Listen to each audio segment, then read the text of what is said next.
So I know it's pretty common to have the AirPods in, your Bluetooth headphones in when you're recording your video content and things like that.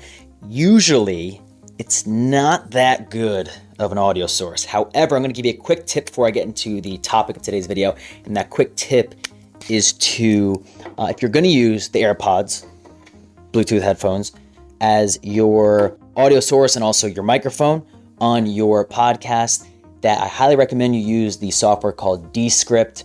There's a feature in Descript called Studio Sound, which will clean up a lot of the kind of like that hollow sound that comes from speaking with AirPods. It's almost like your guest and even yourself as the host is speaking through a tunnel and it's kind of echoing. Studio Sound can kind of bring that in, make it sound a bit more homey. Now, getting into the topic of today's video. In today's video, what we're going to talk about is trust. Now, you've heard trust a million times before. You've heard of trust, and then you have the like trust factor, but we're going to focus specifically on trust and how you can build trust with your customers.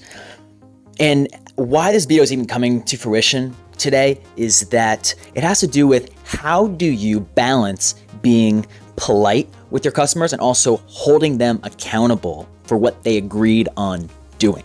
So kind of like this idea of when someone builds out a vision for themselves, the coach, the advisor, the consultant, the mentor, how do you hold someone accountable to the vision, the future that they've decided to create, or in other words, decided to begin creating for themselves? And how you do that, it's this ungodly amount of trust. So much trust that you can say things that may not come off as polite, but because there's so much trust established beforehand, your customer, the person receiving, even your mentee, knows that it's coming from a good place, and they can look at it more objectively and even less emotionally, because it never feels good to get feedback that is not exactly desirable. But when so much trust, and as I said, an ungodly amount of trust is built beforehand, you can start not only being kind and polite with your customers, but you can also hold them accountable and be able to point out objectively room where they can improve, and